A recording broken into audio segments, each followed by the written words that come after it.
여러분 안녕하세요. 오늘은 사실을 알게 될까봐 라는 제목의 글을 읽어드리려고 합니다. 초등학교 저학년 수업이 끝나고 교실에서 나오면서 데리러 온 아빠 얼굴을 보고 환하게 웃는 아이가 있다. 오늘 도시락 잘 먹었어? 네, 잘 먹었어요. 그래? 맛있었어? 그럼요. 그 아이는 아빠가 얼굴을 보자마자 첫 마디가 왜 도시락에 대해 물어보는지 몰랐을 수도 있다. 그러나 양심에는 찔렸을지 모른다. 왜냐하면 그 아이는 점심밥을 다 못 먹었는지 부랴부랴 급하게 남은 밥을 교실 쓰레기통에 버리고 난 후 아빠를 보았고 음식을 버리는 것은 아까운 것을 넘어서 잘못된 것임을 알기 때문이었다. 수업이 끝나고 아이가 가방을 챙길 때 교실 창 밖에서 아빠는 아이를 보고 있었는데 그 아이는 아빠를 못 보았고 도시락 밥을 남겨가면 엄마한테 말을 들을까봐 버린 것이다. 밥 다 먹었어? 네, 다 먹었어요. 그래? 아빠가 두 번째 질문을 또다시 도시락에 관해서 할 때 그 아이는 어떤 생각을 했을까? 그리고 아빠는 왜 또 물으셨을까? 거짓말하는 아들을 집으로 데리고 오면서 아빠는 여러 가지 생각을 했다. 부모에게 잘하고 싶은 착한 아이였기 때문에 그 거짓말을 왜 하는지 알고 있었다. 세상 사람들은 하얀 거짓말이라고 할 수 있으나 옳지 않은 언행이었기에 그냥 넘어갈 수 없는 중요한 문제였다. 아빠가 훈육을 어떻게 할지 고민하는 동안 아들도 잠시 생각했을 것이다. 혹시 아빠가 내 밥을 버린 걸 아시나? 사실대로 말할까? 아니야. 밥을 버렸다고 하면 엄마 아빠한테 둘 다 혼날 거야.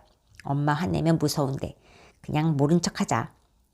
아니면 아빠가 아시는 것 같아. 어쩌지? 사실대로 말하자. 그러면 용서해 주실 거야. 이렇게 어린아이의 마음속이라도 어른 마음처럼 두 개의 마음, 선과 악이 싸웠을 것이다. 결국 영적 전쟁에서 지고만 그 아이는 용서를 먼저 구하지 않았다. 집에 도착해서 아이는 결국 안방으로 호출되어 무슨 죄를 지었는지 자신의 입이 아닌 아빠의 입을 통해 들었다. 그리고 사랑하는 자녀가 바른 길을 가기 원하며 다시는 똑같은 죄를 짓지 말라는 의미에서 마음이 아프지만 아빠는 사랑의 매를 들었다. 아빠가 학교에서 그 아이의 잘못된 행동 무엇을 보았는지 설명한 후에 모든 사실이 드러났음을 알고 그 아이는 눈물로 용서를 구했다. 비록 따끔한 회초리가 손바닥을 아프게 했겠지만 마음은 감춰놓은 죄를 토해냄으로 말미암아 시원했을 것이다. 그 아이는 죗값을 치른 후 속마음을 편히 이야기했다. 엄마한테 혼날까봐 그랬어요.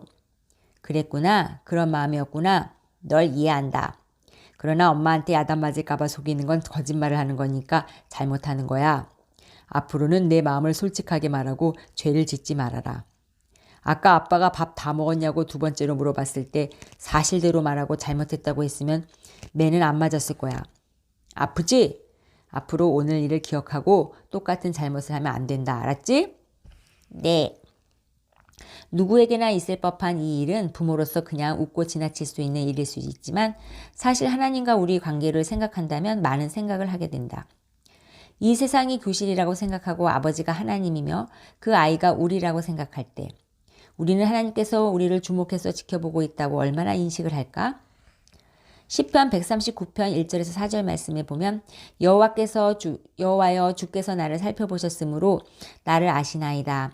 주께서 내가 앉고 일어섬을 아시고 멀리서도 나의 생각을 밝히 아시오며 나의 모든 길과 내가 눕는 것을 살펴보셨으므로 나의 모든 행위를 익히 아시오니 여호와여 내 혀의 말을 알지 못하는 것이 하나도 없으시니이다. 아멘. 우리를 우리 자신보다 더 잘 알고 계시는 분이 우리를 지금도 지켜보고 계신다. 바로 그는 우리를 만드신 분이시다. 우리도 무엇을 만들어 보아서 알지만 어떤 작품, 특별히 아끼고 소중한 작품은 눈여겨보게 되고 애정을 갖게 된다. 하나님의 멋진 작품인 우리를 만드시고 그냥 내버려 두시지 않으시는 이유는 그분이 사랑이시기 때문일 것이다. 그토록 보시기에 좋았던 우리들이지만 사탄의 유혹으로 창조주 하나님의 명령을 어기고 고침받아야 할 불완전한 피조물로 타락했다. 그러나 하나님은 여전히 더 큰 사랑으로 우리를 지켜보고 계신다.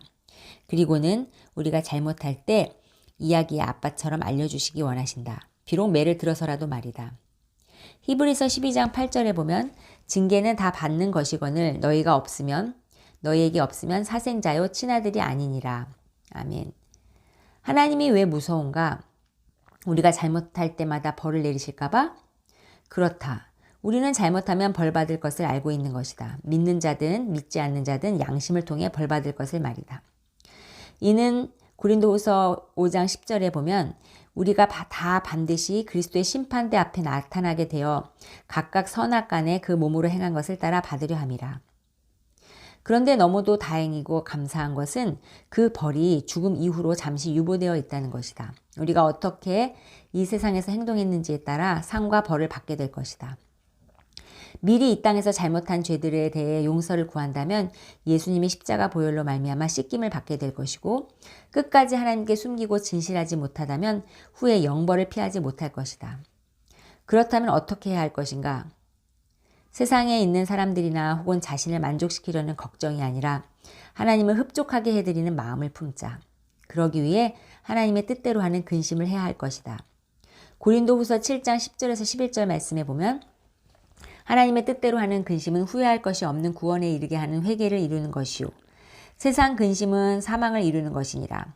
보라, 하나님의 뜻대로 하게 된 이 근심이 너희로 얼마나 간절하게 하며 얼마나 변증하게 하며 얼마나 분하게 하며 얼마나 두렵게 하며 얼마나 사모하게 하며 얼마나 열심 있게 하며 얼마나 벌하게 하였는가. 너희가 그 일에 대하여 일체 너희 자신의 깨끗함을 나타내었느니라. 아멘. 우리가 구원받기 위해 하는 근심으로 우리 자신이 어떤 사람인지 그 사실을 알게 되는 것은 참 감사한 일이다. 우리 이웃도, 우리 가족도, 심지어 우리 자신도 우리에 대해 정확히 알지 못한다. 우리 자신이 우리를 속일 때도 있기 때문이다. 그러나 하나님 앞에 나아가 그분의 빛으로 조명되어질 때 비로소 모든 사실이 드러난다.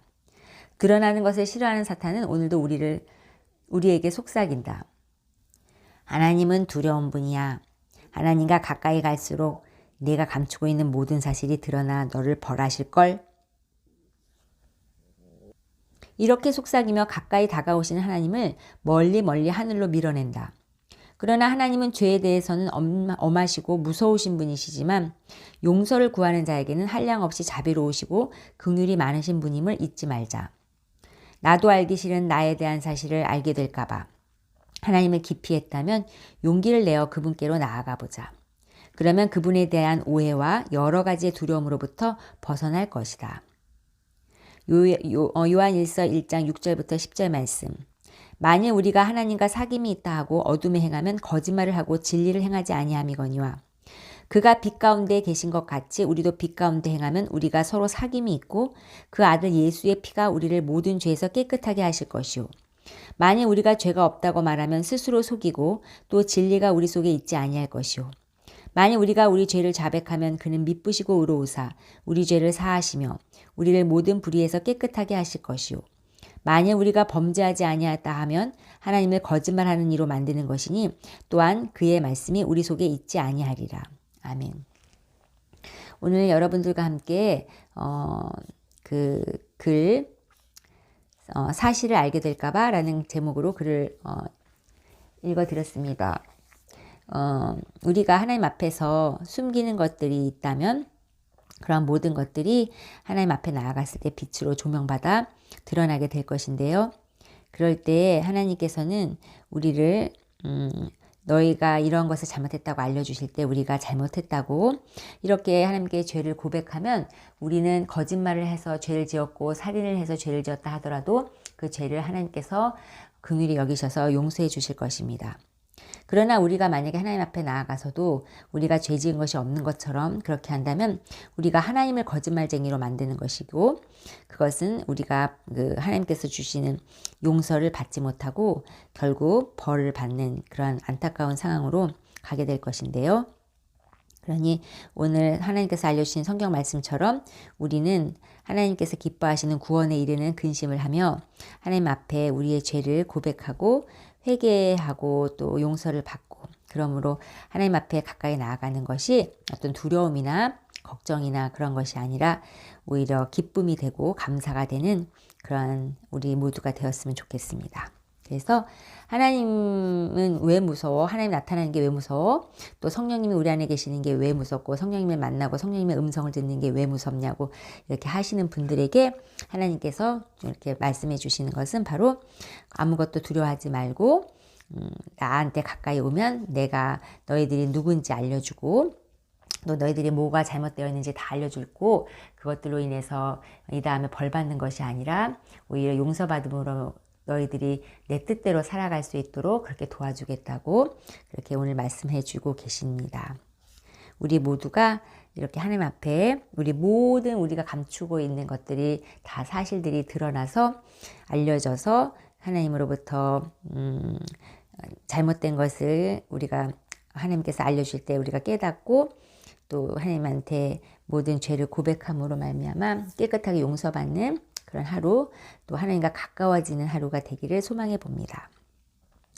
모든 하나님 은혜에 감사드리며 오늘도 이야기 잘 들어주셔서 감사합니다.